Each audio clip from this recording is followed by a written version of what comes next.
Assalamualaikum warahmatullahi wabarakatuh. Jumpa lagi bersama Abah Lawyer di Warung Keadilan 98. Hari ini saya kedatangan tamu istimewa. Ini seorang pemuda yang gagah dan berani. Beliau adalah Bung siapa namanya? Arwan ya? Arwan. Bung Arwan. Beliau ini adalah dari Kobong, Banten. Selamat sore Bung Arwan. Selamat sore Iya. Abah Wira, senior kita. Sekarang jadi Abah ya? Ya, selamat datang di Warung Keadilan. Udah pesan apa ya tadi? Banyak, tinggal bayar. Oke, Bisa. Bung Arwan ini dari Kobong, Banten. Betul, Kobong Banten. Saya mau tanya Kobong Banten itu apa ya? Kobong Banten itu jaringan relawan 2 tahun. Kita bentuk bukan hanya sekedar di kontestasi politik. Kepanjangannya ini akronim berarti di komunitas Haji Gembong. Yang dulu kita coba mainkan untuk menjadi gubernur, tapi konstelasi politik berubah. Akhirnya PKS menetapkan Pak Dimyati dan kita patsun ke Pak Gembong untuk mendukung Pak Antarsoni dan Dimyati. Jadi Kobong Banten relawan. Ya. Bang Arwan ini saya kenal udah lama ya.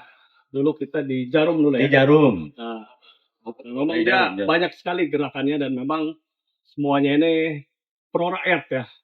Nah, saya dengar Kobong Banten ini hari ini mendukung salah satu calon gubernur. Betul. Kalau tidak salah Pak Antarsoni ya.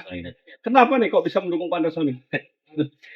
Kita ini sudah mendapatkan banyak masukan dari masyarakat. Salah satunya dari akar rumput soal kejenuhan, soal kemudian kalau bahasa kami mungkin perluasan kekuasaan yang dilakukan oleh beberapa orang, kelompok dan sebagainya.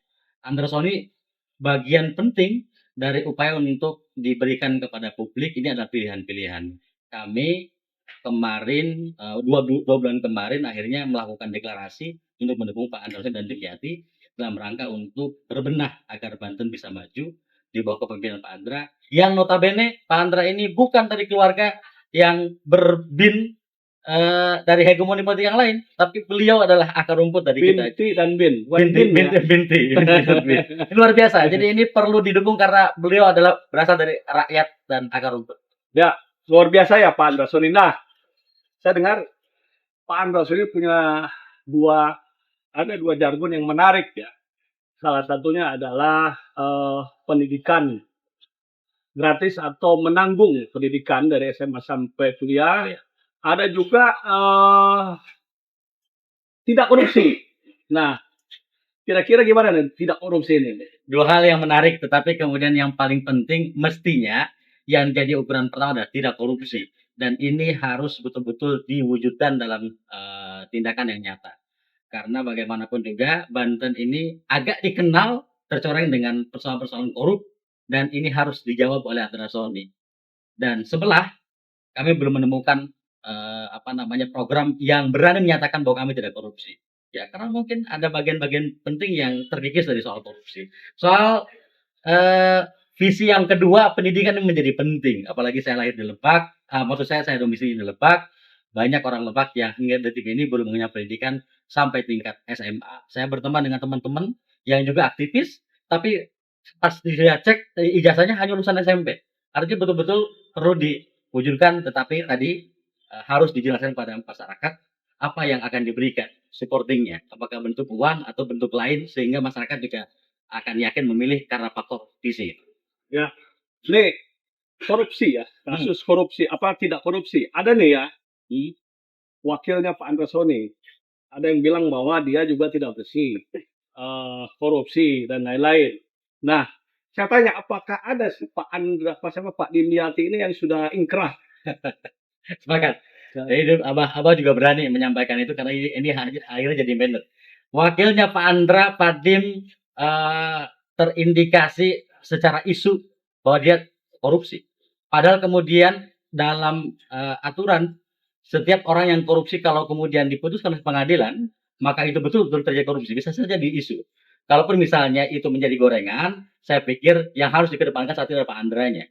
Isu korupsi dan kemudian melekat dengan Pak Dimyati, maka Pak Dimyati juga dengan gagahnya harus bersama-sama menyampaikan visi ke publik bahwa saya tidak korupsi, dan pertama kali saya dengar pada saat penyampaian visi misi di Nasdem itu Pak Dimyati menyatakan, silakan cari keluarga saya yang pernah terlibat korupsi, maka saya akan mundur menjadi calon pada saat itu. Luar biasa. Dan awalnya tidak Berarti sah lah ya. sah. Pak Antasoni dan Pak Dimyati mengatakan tidak korupsi. Tidak Sah. korupsi. Belum ada dalam pemberitaan bahkan dia dimuat di media bahwa beliau itu masuk dalam bui karena memang kasus korupsi. Tidak ada. Kalau yang lain kita nggak usah cerita lah.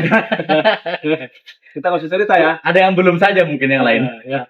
Oke, ini sebetulnya menarik ya, Ya. obrolannya, Bang Arwan. Ya. Tapi karena waktu ya, Ya. waktunya agak maghrib. Jadi memang nanti kita teruskan lah. Siap, Yang siap. penting ada pesan terakhir lah untuk Ya. pesan dan harapan Ya. lah. Masyarakat Banten hari ini jangan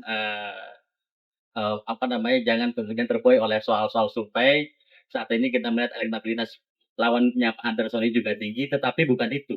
Kalau saya melihat itu adalah hanya popularitas. Tapi tingkat keterpilihan, saya punya keyakinan kami bekerja keras dari unsur relawan Kobo agar Pak Dimyati bisa terpilih. Pada saat tahun 2004 di tanggal berapa tuh pemilihan pencoblosan? November. 27 November tahun 2004. Insya Allah, yuk bareng-bareng kita dukung. Jika ini ingin momentumnya diambil, yuk ambil bareng-bareng karena ini adalah milik rakyat untuk membentuk Banten yang maju bersama Antasoni dan Dimyati. Mantap. Ya, dulur Abah, selain tadi sah mengatakan bahwa tidak korupsi, Antasoni ini punya program membiayai Sampai kuliah. pendidikan dari SMA sampai kuliah, dan ini bukan sekedar program dan cita-cita yang luar biasa, tetapi di dalam undang-undang dan di dalam hak asasi manusia itu UHAM bahwa dikatakan pendidikan itu adalah hak mendasar. Selain hak hidup, hak untuk berumah tangga, itu pendidikan merupakan salah satu hak dari warga masyarakat Indonesia, dan juga kewajiban dari pemerintah daerah dan pemerintah pusat untuk membiayai, untuk memberikan support pendidikan secara adil dan tanpa diskriminasi. Baik, terima kasih. Kita jumpa lagi di lain kesempatan. Assalamualaikum warahmatullahi wabarakatuh.